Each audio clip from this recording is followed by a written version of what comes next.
Buongiorno cari amici e benvenuti anche oggi alla live splash del vostro Manetti Veneziano. Oggi parleremo di quelle persone, quelle situazioni difficili in cui con i circuiti gratuiti di Ildegara Manetti Veneziano si può raddrizzare il tiro, si può tentare di mettere un o un primo puntello, una prima posizione per cercare di ripulire certe situazioni che si vengono a creare. Certamente non è una panacea, certamente non è che fa miracoli, ma un piccolo aiuto.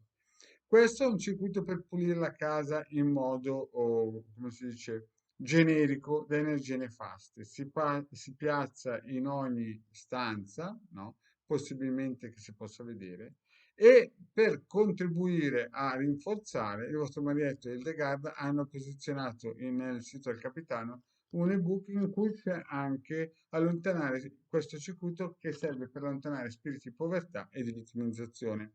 Così che se vi trovate in quel periodo in cui vi sentite energie nefaste importanti e vi sentite una vittima, vi sentite il capo espiatorio, vi sentite sempre quelli presi di mira dalla vita, allora questi sono due circuiti validi, possono essere usati contemporaneamente e basta che li stampiate e funzionano anche se voi non ci crediate. Chiaramente se volete un consulto per valutare altre strategie, De Garmenetto Veneziano sono sempre qui per voi.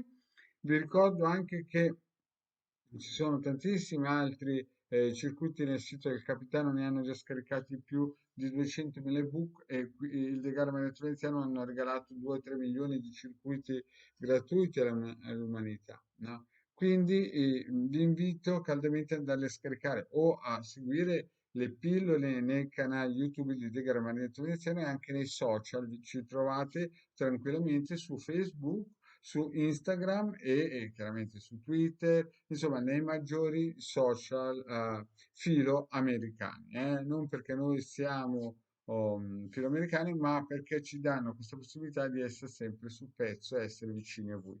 Quindi per chi vuole contattarci, vi ricordo sempre 20 euro 45 minuti e questi due circuiti sono gratuiti, basta che andate nei social, cercate Marietto Venziano e De Garda e trovate tutto quello che noi vi possiamo offrire in modo gratuito. Se invece volete un consulto, noi siamo qui per voi. Grazie per aver ascoltato il classico Pippone e alla prossima, ciao.